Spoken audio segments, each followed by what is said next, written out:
meron po talagang smuggled. Meron po talagang hindi ho nagbayad ng buwis dito ng mga mamahalin po gaya ng sinasabi ng iba Tama na po. mga opo, meron po talaga. Meron po, kung pagbabasihan po natin yung inisyuhan po ng WSD po, Mm. meron pong tinatawag na probable cause yun, 293 po yun. Sa ulat po sa atin. Ano? Mm-mm. So, meron naman po, kumbaga, mga potensyal na talagang hindi nagbayad ng tamang buwis. Opo. At ano po ang disposisyon diyan? Kailan po ito malalantad para po idaan na sa sa subasta o auction yung klaro po na mga ano ito ha, Sela, Opo. Lamborghini, Mhm. Ferrari, Mga luxury. McLaren na mga talaga namang ipinapangalandakan ng mga may-ari niyan.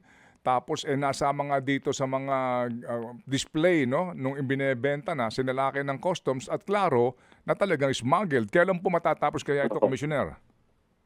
Ah, hindi ko po mapangako sa ngayon po. Basta ang kaya ko pong gawin po talaga. Mm-mm. Ang direction ko po ay i-auction po yung pwede na po nating i-auction. Mm-mm. Dahil hindi po ako niniwalang dapat po sa akin po yan. Sayang naman po yung pagkikitaan po dyan. Ano? Mm. Provided, gagawin po namin ng tama po yung auction. Ibig sabihin yan, tama yung minimum floor price sang-ayon po sa merkado. At sang-ayon din po doon sa meron pong kumbagay magiging interesado po mag-bidding. Ano? Mm-mm.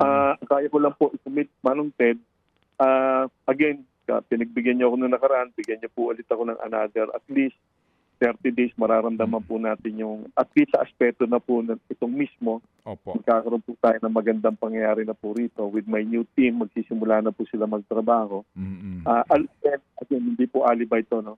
Napakarami po nating iba't iba pang hukaso. 9,000, pipiliin namin dyan yung mga priority na Opo. mapapaigi po yung ating bureau. Para sabay-sabay po nating galawan po yan. Ang Okay. dami po nating inaayos, Manong Ted. Opo. 9,000 na kaso. Lahat na po ito ng kaso ng smuggling, pati agricultural smuggling. Tama po. Nationwide po yon.